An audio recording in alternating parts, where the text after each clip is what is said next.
Hola, saludos amiguitos y bienvenidos a las videocríticas de TAI. Vamos con la séptima película del ciclo de cine, películas con la palabra París en su título o París bien vale una misa.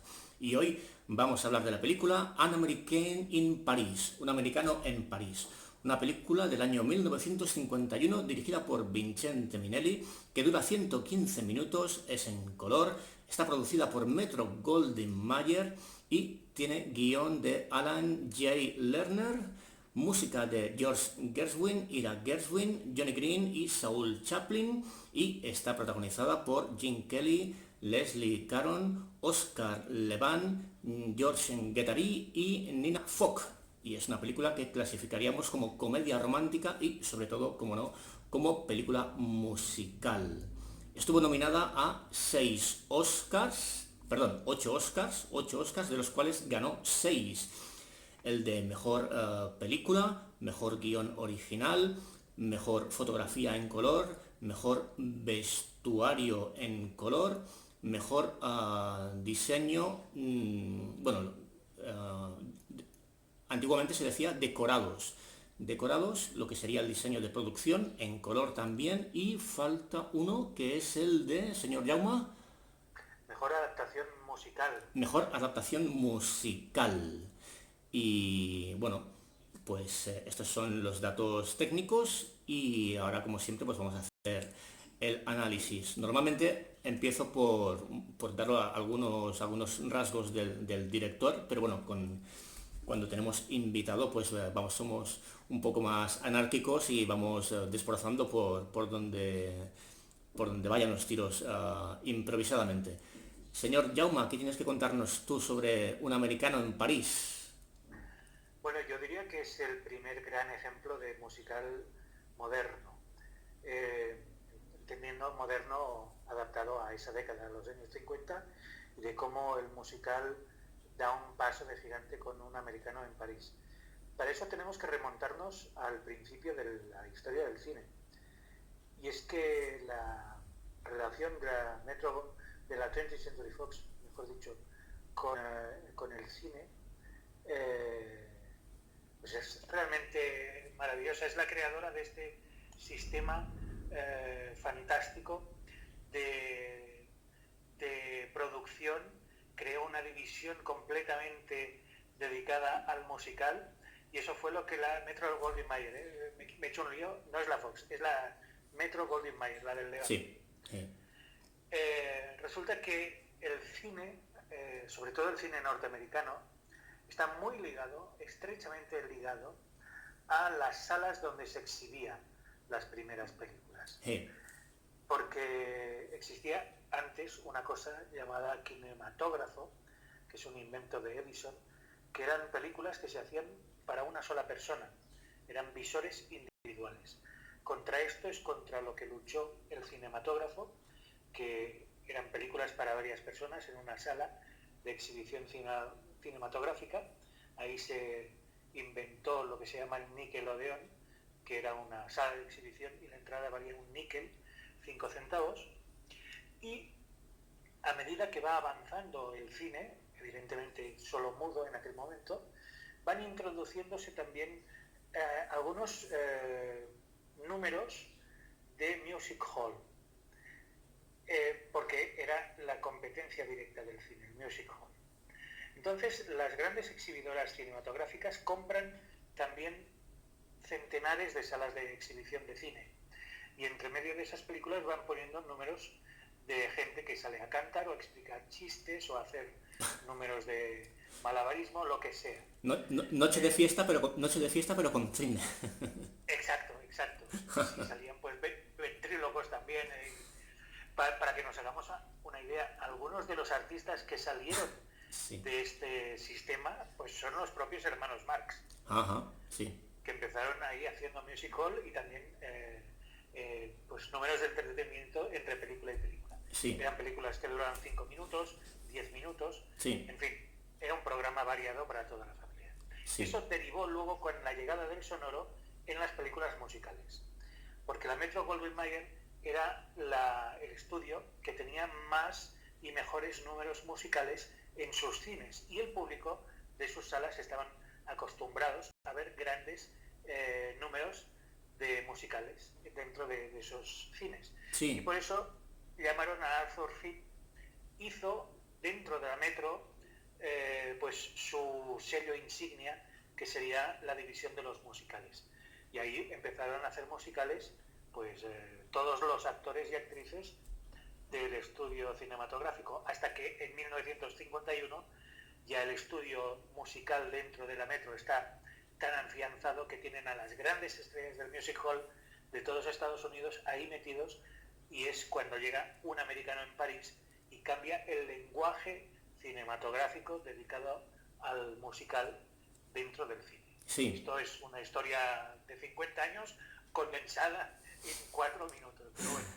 No. Que por cierto, yo he ido tan deprisa que he dicho, bueno, háblanos Jaume, y no sé si ni siquiera he ido tan directo que creo que no te he presentado, me parece. Él es Jaume García, presentador del programa de radio Perpetuum Mobile en Radio Huesca, ¿no? Es Radio Huesca, ¿no? Hit Radio Sí, Huesca. bueno, Hit Radio Huesca, y que lo podéis escuchar en iVoox, sobre todo. Y bueno, ya colaboró conmigo en, si queréis ver su otra aportación, es en la videocrítica dedicada a Érase una vez en Hollywood. Y bueno, después de esta presentación, que creo que me había saltado, pues volvemos al tema, que ya está interesante la cosa. Dime, Jaume. Pues eso, que la división de musicales, Sí. tenemos que pensar que ahí estaban todos los grandes genios del music hall y de la opereta en Estados Unidos. Sí. Claro, ¿eso qué significa? Significa tener a compositores, pues como en este caso los hermanos Gershwin, pero en otros tenías a Cole Porter, por ejemplo. Sí. Todos los grandes nombres del musical de Broadway estaban metidos dentro de esta división cinematográfica. De hecho, se alimentaba sobre todo de Broadway, es decir, de todo lo que había en Nueva York, porque el centro neurálgico de los estudios estaba en Nueva York, allí se tomaban las decisiones, pero se filmaba todo en California. También sería largo de explicar el por qué esos 5.000 kilómetros de distancia desde las oficinas hasta donde se filmaba, pero bueno, es otra historia, ¿no? Sí. Y poco a poco se fueron haciendo con todo ese mercado. Hay que decir que los 7 grandes estudios cinematográficos, cada uno de ellos tenía una especialidad. La Paramount Pictures, por ejemplo, era la especialista en los melodramas y películas pues con actores y actrices de renombre. Sí. La Metro-Goldwyn-Mayer también eran grandes dramas y con una plantel de actores y actrices pues los que mayores contratos tenían y probablemente también la que mayores recaudaciones hacía. Sí. Y estaban los musicales. La Warner tenía películas que estaban basadas en hechos reales, eran como docudramas de cosas recogidas de la realidad. Las películas de gangsters, por ejemplo, eran todas de la Warner. Sí. Eran películas que se hacían muy rápidamente, inmediatamente, y también había mucho western. Es decir, cada uno de los estudios tenía su especialidad, Sí. tenía su público, más o menos, ya pues como hoy serían las diferentes cadenas de televisión, ¿no? Sí. Y claro, la Metro lo que hizo fue buscar ese sector de público que le interesaba, y ese sector de público de los musicales les daba unos beneficios realmente increíbles. Sí. Hasta el punto que decidieron invertir una cantidad astronómica en lo que es la filmación de Un americano en París, sabiendo que iban a recuperar el dinero. Sí. Creo que el presupuesto total de la película fueron $2,5 millones de dólares, que en el año 51 era una cantidad realmente abrumadora. Ajá. Pero finalmente acabaron recaudando $6,5 millones, lo cual pues casi triplicaba la inversión realizada, ¿no? Sí. Eran por lo tanto películas que aseguraban un retorno económico para el estudio. Sí. Bueno, una película en la que además se nota cada dólar invertido, ¿eh? Sí, sobre todo en el número final. El número Sí. final, esos últimos 20 minutos de cine, no mudo, pero sí sin diálogos. Es decir, en los últimos 20 minutos y medio de película no hay diálogos. Sí. Desaparecen los diálogos. El último diálogo es, pues eso, 20 minutos antes de acabar la película. Hay solo música. Sí. Eso, de hecho, es la pieza Un americano en París de George Gershwin. Y ahí se demuestra, bueno, se gastaron $500.000 de dólares solo en esos 20 minutos de película. Y como usted dice, se nota hasta el último centavo ahí. Se nota, se nota. Hay que pensar, sí, hay que pensar que todo ese número está basado en cuadros, en diferentes pintores que desarrollaron su trabajo mayoritario en París y que tenían 40 pintores de estudio para hacer los decorados, que estuvieron día y noche trabajando casi 3 meses para hacer esos 20 minutos de película. Sobre todo, O sea, realmente... la gran estrella, aparte de los protagonistas, es una super fuente que hay en el centro del estudio, una fuente preciosa llena de... El agua está como simulada y hay un montón de humo, que también de humo este seco de hielo, que representa, bueno, es digamos el chapotear el agua, ¿no? Todo lo que es la espuma del agua es humo, pero es una fuente enorme que cuando la ves en la película, yo la he visto en pantalla pequeña, pero bueno, verla en cine, en pantalla grande, tiene que ser espectacular. Aparte de, bueno... Y de hecho aparece al principio de la película la fuente real en París, porque, sí, bueno, Gene Kelly al principio quería hacer la película en localizaciones reales en París. Sí. Y la Metro dijo que ni hablar del peluquín, que eso se iba a rodar todo en estudio, y efectivamente construyeron 44 decorados que reproducían diferentes espacios de la ciudad de París, y entre ellos está esta fuente, ¿no? Esta fuente maravillosa, sí, que aparece a lo largo de ese último número musical y que realmente es, bueno, es un punto de conexión entre la realidad y la ficción, que ahí se nos está explicando ese sueño, esa ensoñación que tiene el personaje de Jim Kelly. Sí, que por cierto, cuando estaba yo viendo la película pensaba en eso, digo, bueno, la película cuando la escriben, cuando hacen el guión, cuando llegan a ese momento, ¿qué debía escribir en la página? O sea, debía poner... Y entonces Jim Kelly, el protagonista, sueña el mejor número musical de la historia, o sea, 16 minutos reducidos en una línea, ¿no? Porque... No, es curioso, pero todo está guionizado. Y quien lo guionizó es Andrew J. Lerner, que, bueno, es... Bueno, claro, haciendo, o sea, me imagino además que... De ser, sí, claro, además de ser guionista, era escritor, sí, de letras para musicales. Sí. Y además es curioso porque creo que estuvo 12 horas escribiendo el guión de ese sueño, Sí. justo la noche antes de casarse. Madre mía. Sí, bueno, lo cual no era mucho mérito porque el hombre se casó, este era su tercer matrimonio. Sí. El hombre se casó 8 veces. Bueno, entonces ya lo tenía cogido por la mano, ¿no? O sea... Sí. Yo no me imagino lo que pagaría de pensiones alimenticias ese hombre a lo largo de su vida, porque, sí. Madre mía, 8 mujeres, quiere decir 7 pensiones, ¿eh? Sí. Hombre, claro, Qué horror. la escena, ¿no? Supongo que si tenía storyboard, pues bueno, debía estar aquello todo preparadísimo. Y los ensayos, o sea, cuando veo la escena digo, los ensayos deben ser agotadores, de horas y horas, repitiendo otra toma. Ahora entra, o sea, la coreografía es increíble. Claro, o sea, si no es el mejor número musical de la historia, poco le debe faltar. Entonces, claro, preparar Sí, toda... yo diría que es el mejor de todos. Preparar toda aquella... Bueno, Jim Kelly estuvo 1 mes y medio ensayando, Por porque eso. es el autor de la coreografía y también, aunque no está acreditado, es codirector de la película prácticamente. Sí. Porque en esa época Vincente Minnelli era cuando se estaba divorciando de Judy Garland. Sí. Y durante una buena época tuvo que dejar el rodaje, y además es que estaba rodando otra película al mismo tiempo. Con lo cual... ¿Cautivos del mal? No. Estaba rodando una con...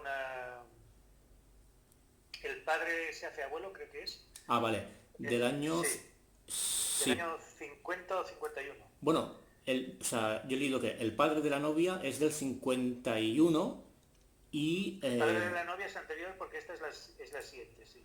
Vale. Entonces, el padre de la novia con Spencer Tracy y Elizabeth Taylor es del... O sea, yo había leído que es del 51 y tuvo tanto éxito que tuvo que hacer la segunda parte en el 52, que es el padre se hace abuelo. Sí. Pues durante los ensayos del número musical, es cuando él consiguió acabar el rodaje del Padres de Vuelo. Sí. O sea que el ritmo de rodaje en la Metro era bastante intenso, no te dejaban descansar ni un solo día porque estabas a contrato, Sí. y además pues estaba en una situación personal realmente dura, ¿no? Pues el pleno divorcio y la pelea por su vieja también, por Liza Minnelli, ¿no? Sí. Entonces, bueno, pues era un momento realmente duro y Gene Kelly consiguió hacerse con el control del rodaje de alguno de los números musicales de la película. Y no solo eso, sino que también, claro, Gene Kelly tenía un ayudante de coreografía que también pues consiguió aprender muchísimo de esta experiencia, y de hecho le sirvió para cuando al año siguiente les encargan a los dos hacer una película, pues se convierte en, para mí, el mejor musical de la historia. Estoy hablando de Stanley Donen, que era el ayudante de coreografía de Gene Kelly, y la siguiente película que hacen los dos es Cantando bajo la lluvia. Sí, claro. Entonces, todo lo que aprendieron en el rodaje a la fuerza, en el rodaje de Un americano en París, pues lo ponen en marcha en Cantando bajo la lluvia, que para mí es mejor película todavía Sí. que Un americano en París. Lo que pasa es que, claro, después de haber ganado el año anterior Un americano en París 6 Óscares, pues no le iban a dar Sí. tanta bola a Cantando bajo la lluvia. Sí. Bueno, yo creo que son casi como películas complementarias, ¿no? O es casi como una película separada en dos también, creo, no sé. Por, Bueno, por, es que por, claro, es- por, es- también por es estilo. claro, es que son los mismos, es el mismo equipo Sí. prácticamente el que hace las dos películas. Sí. Es el equipo de musicales de la Metro Goldwyn Mayer, es Saul Chaplin también quien adapta las canciones originales de Cantando bajo la lluvia para hacer de ella una película, es también uno de los guionistas de la película. Sí. Está Jim Kelly por en medio, eh, está Adolph Green también como guionista de las dos películas. Sí. Quiero decir que hay muchísimas en este caso, junto con su esposa, son con Betty Comden, son los autores del guión de Cantando bajo la lluvia. Pero quiero decir que el equipo era prácticamente el mismo, era una compañía de teatro dentro de un estudio cinematográfico. Sí. Entonces hay muchos puntos en común en las dos películas, evidentemente. Bueno, no, bueno, eso. Yo en las videocríticas normalmente hablo del director primero. No hemos hablado mucho de Vincent Minnelli, solamente esto. Hemos mencionado que era, bueno, que tenía problemas en el rodaje, pero era, si no me equivoco, la segunda vez que colaboraba con Jim Kelly, que habían rodado antes El Pirata, que fue un fracaso. El Pirata fue un fracaso, además es una película, a mí me parece deliciosa. Tiene una canción que después harían de forma involuntaria un plagio tremendo y se convierte en el Make 'em Laugh de Cantando bajo la lluvia. Sí. Y es Liza Minnelli y Gene Kelly, los dos protagonizan este musical, escrito además de Perdón, las canciones y de la Liza Minnelli, no, Judy Garland. Judy Garland, Judy Sí, Garland, su madre. sí, su madre. Las dos tenían la misma voz, pero bueno, conviene no equivocarse entre las. Sí. Pues la música y la letra del musical son todas de Cole Porter. La película es una película muy petardo, pero es divertidísima. Y fue un fracaso, es verdad, lo que tú dices. Sí. Lo que también nos indica que la línea entre el éxito y el fracaso de un musical es muy fina. Sí. Es muy fina. Era una película quizás demasiado cómica, en la que, bueno, Sí. Jim Kelly ya es un actor demasiado sobreactuado, Sí. pues en una comedia pues ya la sobreactuación. Yo la vi hace muchos años, no la tengo presente. Yo sé que me gustó, pero no la recuerdo prácticamente. Y entonces fue un fracaso, y entonces hizo, bueno, que por eso justamente, bueno, fue la primera colaboración entre Jim Kelly y Vincent Minnelli. Jim Kelly todavía no era la estrella, y entonces fue un fracaso, y por eso dejó el musical de lado no es que le retiraran la confianza, pero dijeron, bueno, de momento mucho presupuesto, ¿no? Entonces fue cuando hizo las otras, las de el padre de la novia y el padre se hace bueno, ahí fue cuando volvió a tener éxito en taquilla y le dijeron, bueno, pues ahora sí, un americano en París. Bueno, pues que es autor también de otras películas tremendas. Una cabaña en el cielo, que es un musical protagonizado por actores negros que está muy bien. Sí, Cita en San Luis, con sí, Judy Garland, sí, precisamente, sí, esos musicales sí, que son el inicio de lo que es el, toda esta compañía de la Metro Goldwyn Mayer. sí, Madame Bovary es la película anterior al padre de la novia, también una película bastante interesante. sí. Cautivos del mal, que es la Cautivos del siguiente, mal. a Un americano en París, que es una obra maestra indudable del cine, es una película tremenda. Eh, Melodías de Broadway 1955, que es otro musical tremebundo. Brigadoon, que es otro musical Brigadón. genial. El, El el, loco el del loco del pelo pelo rojo, rojo. tremenda película, Mm, con un Kirk Douglas que está magnífico. Y bueno, Tay Simpatía también es una película muy simpática, a mí me gusta mucho. Como un torrente, con él llegó el escándalo. el, Los cuatro jinetes del del apocalipsis. apocalipsis.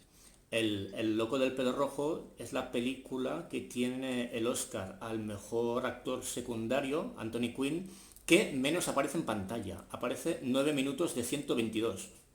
Pero es que Anthony Quinn era un hombre, yo creo que es uno de mis actores favoritos. Sí. Realmente se lo come todo, se lo come todo. O sea, Ajá. le da lo mismo a que le pongan al lado. En esta estamos hablando quizás del mejor papel de Kirk Douglas, Sí. que era otro actor inmenso, y Anthony Quinn, cuando aparece en pantalla, lo eclipsa. Sí. Es que Y, lo consigue eclipsar, es que es algo realmente maravilloso. O sea, ah, también no sé cuántos minutos aparece en Lawrence de Arabia, Anthony Quinn, con sí. esa tocha que le ponen falsa para que parezca árabe. Y es que se come todo y es el cinemascope. Los Sí. demás están eclipsados. Es algo realmente Ah. maravilloso. Y bueno, y luego tenemos esto, pues un americano en París. Bueno, hablemos un poco de los músicos, de George Gershwin y Ira Gershwin. Bueno, eran hermanos. Sí, El talento era el de George, el compositor musical, eh, que aprendió a tocar el piano simplemente con una pianola en un bar. Estamos hablando de principios finales del siglo XIX, principios del XX. Había pianolas, que para quien no lo sepa eran unos pianos que llevaban unos rollos o bien de papel o bien metálicos y que tenían unas perforaciones. Entonces las teclas tocaban solas. Era como una especie de reproductor de MP3 de la época. El Spotify del siglo XIX pues era eso. Y bueno, pues él aprendió a tocar el piano simplemente poniendo los dedos encima de las teclas que bajaban cuando sonaba el rollo, ¿no?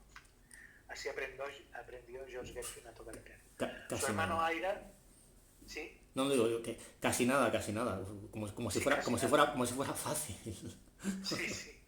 Su hermano Aira pues no tenía tanto talento para la música, pero sí que lo tenía para la letra y era el autor de las letras de las canciones de George Gershwin. Es una Sí. época en la que no había discos y que se vendían partituras y se vendían perforaciones para las pianolas y Mm, las canciones pues se vendían en partituras y se repartían por todo el país. Luego sí que poco a poco fueron apareciendo formatos de soportes para grabación y se hicieron famosísimos en todo Estados Unidos escribiendo musicales y algunos clásicos muy básicos de la música popular norteamericana con origen sobre todo en el jazz y el blues. sí. Y a partir de ahí, pues George Gershwin tiene también una entrada fulgurante dentro del mundo de la clásica.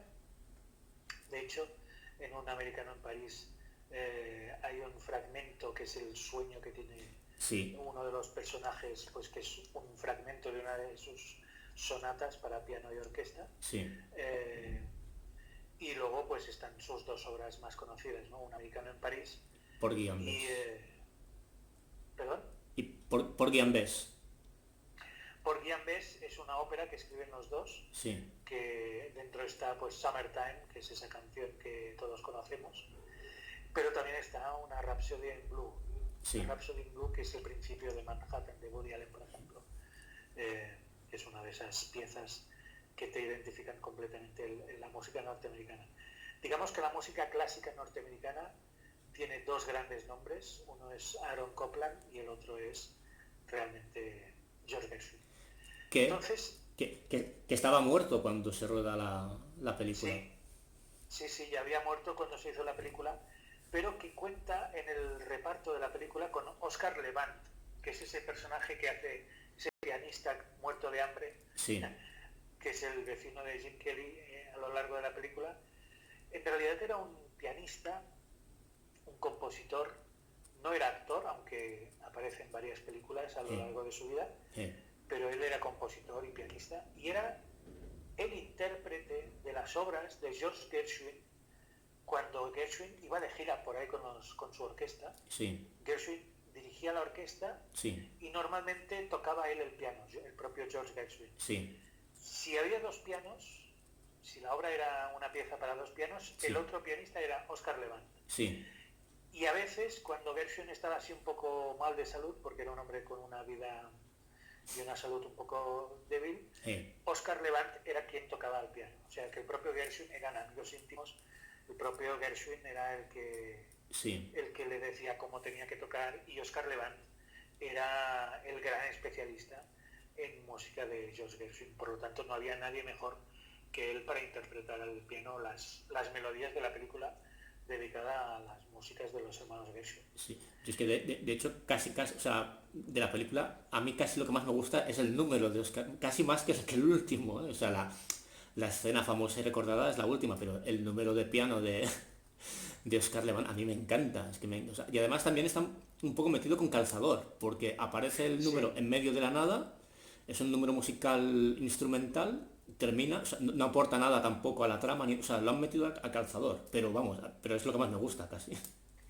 pues es un homenaje a una película del año 21, que no recuerdo el título ahora mismo, pero es un número protagonizado por Buster Keaton, Ajá, que es precisamente esto, es Buster Keaton que se multiplica y se convierte en todas las personas del público, en 9 sí. actores encima de un escenario, en fin, en toda una serie de personajes, y Oscar Levant hace esta versión, este homenaje a Buster Keaton en Un americano en París. Sí, Por eso, por eso yo siempre, cuando hay alguien que dice, es que yo soy crítico de cine y todo esto, eh, siempre les pregunto si han visto cine mudo, sí, porque muchas veces no puedes criticar algo si no sabes de dónde viene, ¿no?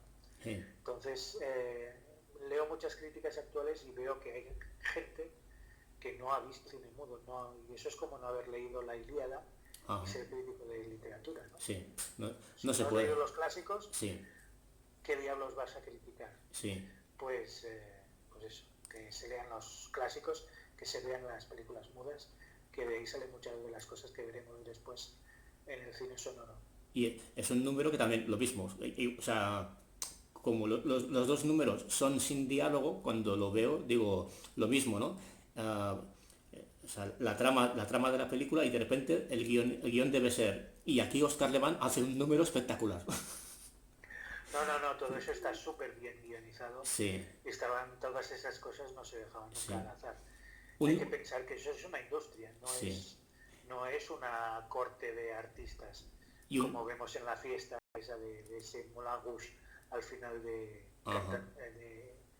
Un americano en París. Y No un, era nada improvisado, ahí estaba todo medido hasta el último. un número además que también yo diría o sea, ese es un homenaje a Buster Keaton y yo diría que también está homenajeado por Bugs Bunny, ¿no? Bugs Bunny y creo que ¿con quién es? No sé si es con el marciano. Hay un número musical en la ópera de Bugs Bunny que también se multiplica él tocando un poco de todo, que hace de director, hace de director y, y va corriendo por ahí, toca los tambores. Yo diría que es un homenaje también a esta película. Claro, es que hay que pensar una cosa, a pesar de que la Metro Goldwyn Mayer y la Warner, porque Bugs Bunny es de la Warner, Eh, eran competencia, hay eh, todo pozo de vasos comunicantes, Sí, que es la imaginería popular, ¿no? La Metro Goldwyn Mayer, ¿por qué hace un homenaje a Buster Keaton? Pues porque Buster Keaton era su estrella dentro del cine mudo sí, y fue una de las personas que hizo la transición al sonoro, y no es que quedara aparcado, es que quedó aparcado del cine cuando apareció la televisión y empezó a trabajar para televisión. sí, Buster Keaton se arruinó por varias decisiones erróneas en sus inversiones, pero nunca dejó de trabajar. sí. Seguía trabajando y recupera su posición en el cine con Candilejas, con Interrupción, pero hemos tenido un pequeño problema técnico y seguimos con la conversación que lo habíamos dejado con Buster Keaton, que estaba en una roulotte y que era el homenajeado en la película.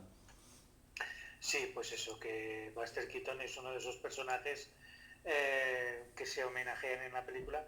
No es el único homenaje que aparece en Un americano en París, porque evidentemente están todos los pintores que se representan al final, en el ballet final, pero quizás sí que es el más destacado de todos los homenajes cinematográficos, algo que se solía hacer en aquella época en muchas películas.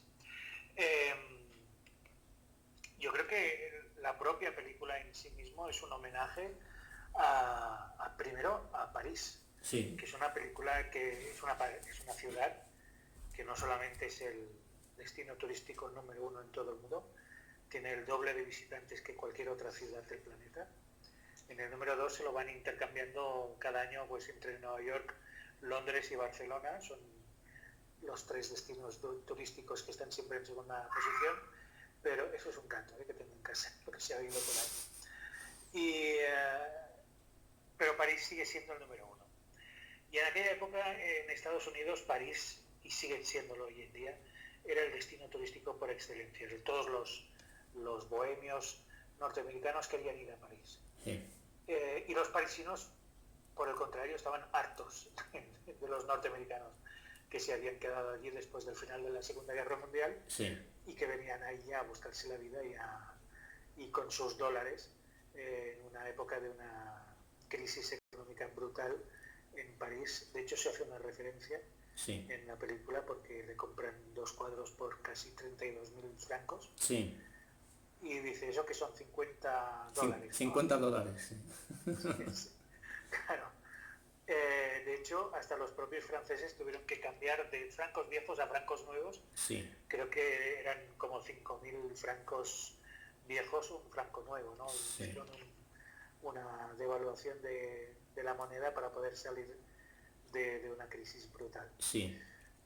Y Pero tenemos ese París idealizado, que es ese París de opereta, eh, y que queda ya sublimado en el número final. sí, que de hecho, justamente, no lo hemos comentado, que Vincent Minnelli ganó el Oscar al mejor director, su único Oscar al mejor director, por la película Gigi, que, bueno, ganó 9 de 9 Oscars y pasa en París también.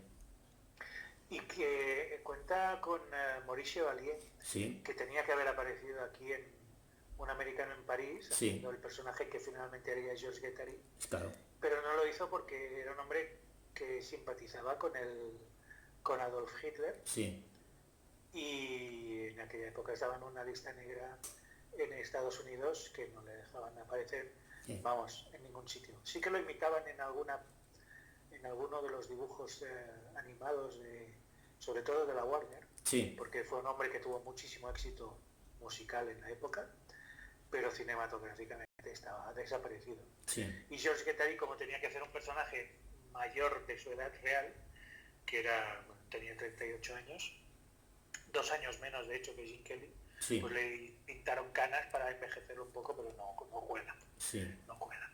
Bueno, hablemos un poquito de la película, que la hemos tocado así un poco como tangencialmente y esto, pero bueno, es una comedia romántica, ¿no? No es un triángulo amoroso, es un cuadrilátero amoroso, es un Sí, cuadrado amoroso. sí. Un cuadrado que además queda muy disimulado la historia real.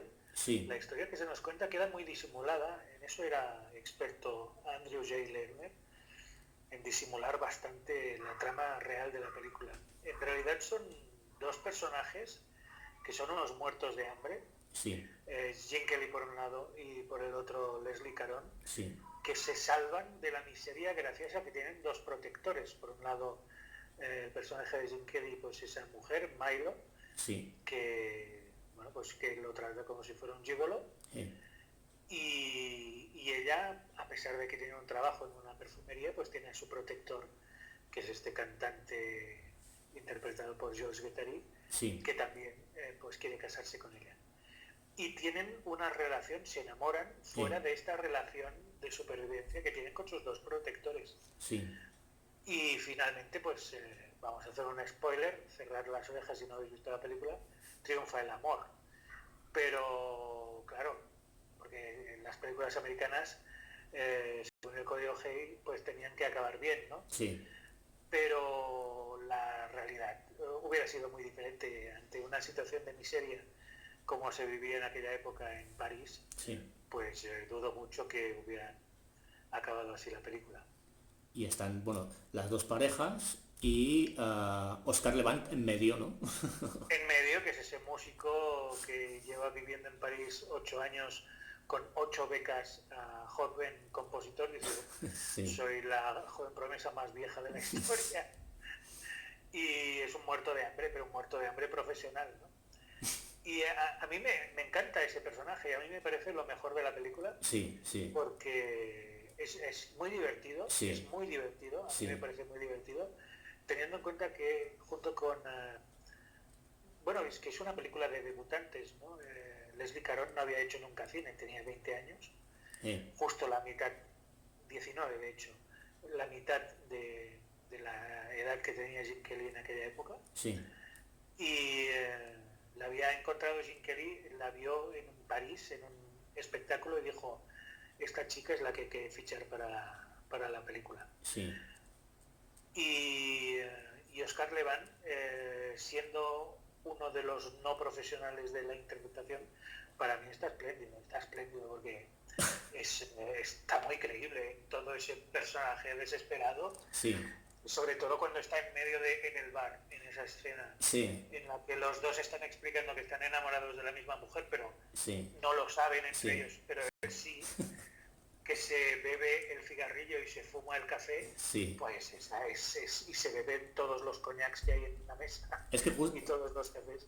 justamente la película o sea, la película son personas y es color y es música, pero la película es una película por momentos de dibujos animados. Sí, Y sí, sí, es una película completamente. de dibujos animados y Oscar Levant está de dibujo animado, o sea, es un dibujo animado, es un toon, bueno, todos son, ¿eh? Todos, pero casi el que más es Oscar Levant, que físicamente yo diría que tiene un aire a Clark Gable, pero sin bigote, ¿no? Tiene unas orejas así grandes, una cara redonda y tiene cara de, o sea, durante toda la película pone la cara de estar de vuelta de todo, de decir, Sí, qué sí, sí. fastidio todo, qué fastidio, qué fastidio. Pues que probablemente estaría así allí diciendo, ¿qué coño estoy haciendo yo aquí? Estoy aquí para ganar dinero y nada más. Y, sí, algo así debería estar pensando. Sí, Yo creo que sí, que es Clark Gable sin bigote, sí, pero con el cutis de Walter Matthau.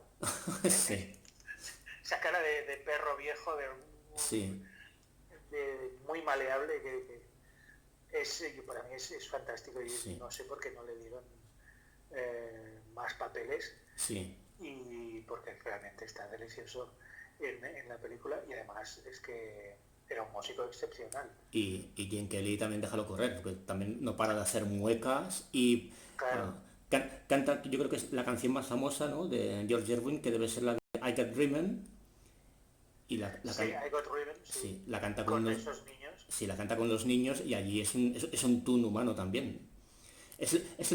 Mira, justamente es el mismo Gene Kelly, famoso, que baila con el ratón Jerry, Sí, que son sí, como un es dibujo más y o una menos la misma persona, época, pues sí. es el De hecho, estilo.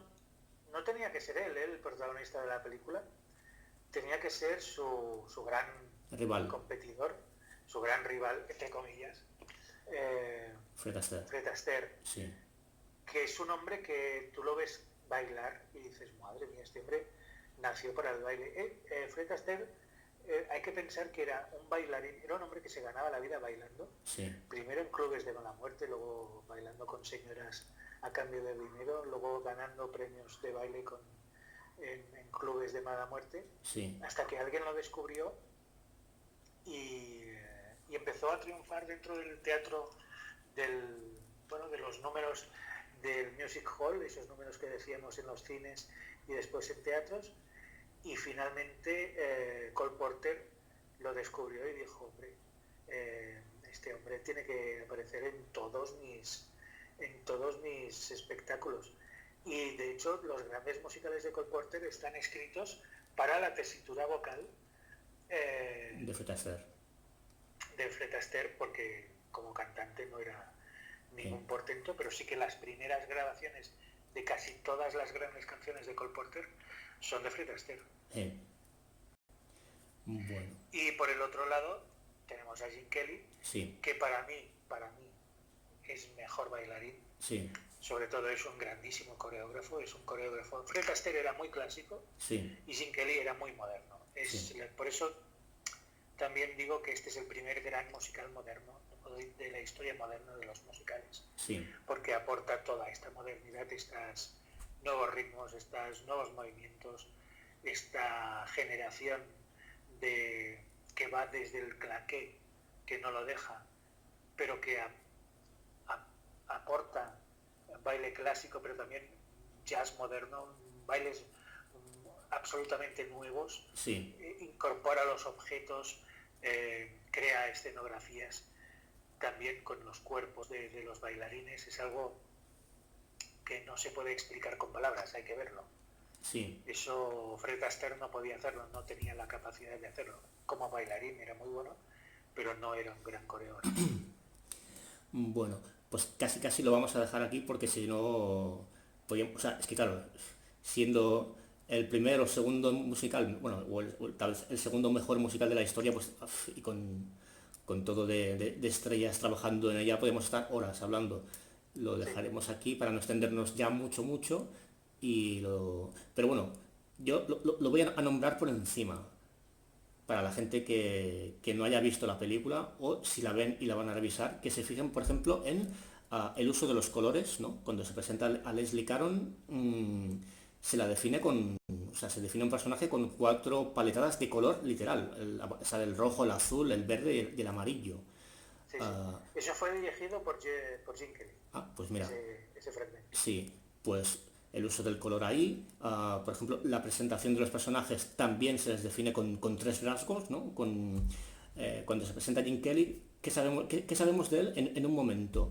Que es simpático, porque saluda a unos niños desde la ventana, que es un pobre, que está viviendo en una habitación que solamente tiene sitio para la cama y poco más, y que es pintor. Y bueno, al hablar en primera persona, eh, habla a la cámara y dice, no, yo no vivo aquí, vivo en la ventana de arriba, ¿sabes? O sea, lo define como un tipo simpático y el protagonista al que hemos de querer con 3 pinceladas, ¿no? Y luego, por ejemplo, el uso de la cámara, que hay varios travelings, sobre todo de izquierda a derecha, y luego también hay algunos zooms que justamente los travelings, cuando la estaba viendo, digo, mira, esto es lo que quería hacer Cuarón en Roma, pero él lo hace sin venir a cuento de nada, y aquí en la película sí. Están los Claro. travelings, esos travelings son muy buenos, están cuando Es tienen que que, estar. es que esa es la grandeza de Un americano en París, Sí, que todos los movimientos de cámara están justificados, sí, están utilizados de forma dramática, sí, porque están justificados por la propia acción de la película. sí, Y eso es lo que hace grande tanto a Vincente Minnelli como a Gene Kelly, porque los dos lo utilizan en los diferentes segmentos sí, que dirigieron cada uno. Y lo hacen de forma realmente excelente. incluso, Y lo seguirán haciendo a lo largo de su carrera. sí, Los movimientos de cámara de Un americano en París sí. son absolutamente maravillosos. Sí, porque se nota el uso de la grúa, pero está cuando tiene que estar. Está la grúa, los travelings, los zooms. La dolly, todo. Están utilizados todos los recursos que tenían hasta ese momento Sí, y están hechos de una forma maravillosa. sí. Y bueno, yo creo que pues esto es lo que no, lo que me quedaba por matizar, ¿no? Y creo que ya está, pues nada más. Ya te digo, podríamos seguir hablando, pero es que entonces la crítica duraría 3 horas, ¿no? Pues Más no, que... no es cuestión de Sí, dejar a la gente tantas horas ahí metidos delante de una sí. Pero bueno, pantalla. que es una obra maestra obligada, vamos, de cajón. Sí, es una de esas películas que hay que ir revisando cada cierto tiempo, Sí, porque realmente es una maravilla visual. sí, sí. Incluso bueno, es un musical, voy a decir. Yo mismo soy de esas personas que dicen, ¿quieres ver un musical? Digo, no, no, es que yo los musicales, o sea, a mí, si me dicen que si me gustan los musicales, digo, no me gustan los musicales. Pero luego lo pienso y digo, bueno, pero la verdad es que veo la mayoría de musicales y no me disgustan. Hay alguno que no, pero hay algunos que me gustan mucho, o sea que, y Un americano en París es una obra maestra, es una obra maestra, es impresionante. Yo creo que los musicales bien hechos, porque hay de todo, Sí, son la excelencia del arte cinematográfico porque son capaces de hacerte creíble situaciones increíbles, que de sí, repente dos personas sí. ya no pueden más y tienen que cantar porque es que hablando no pueden Ajá. seguir expresando lo que tienen que hacer, ¿no? Bueno, Y aquí el ejemplo es clarísimo. sí. Bueno, Jaume, pues muchas gracias por tu presencia de nuevo y ya sabes que estás invitado siempre que quieras y bueno, pues ya lo sabéis, si queréis ver y escuchar, pues tenéis otra videocrítica, la de Érase una vez en Hollywood y escucharlo pues en su super programa Perpetuum Mobile. ¿De qué va Perpetuum, Jaume? Pues es un programa en el que escuchamos otras músicas, lo que antes se llamaba música New Age, música minimalista. Bueno, hay muchos estilos más y de hecho el último programa hablo de rock y el próximo también seguiremos hablando de rock, pero volveremos pronto otra vez a nuestras músicas más ambientales, por decirlo de alguna manera. Perpetuum con dos U's y con Mobile con B. Con B, sí, sí. El latín es lo que tiene, sí. Muy Movimiento perpetuo, pero en latín. Perpetuo móvil. Bueno, pues muchas gracias a ti, Jauma, y a todos por vuestro visionado. Esperamos no habernos excedido demasiado y no haber sido demasiado cansinos. Y pues hasta la siguiente videocrítica, amiguitos. Adiós.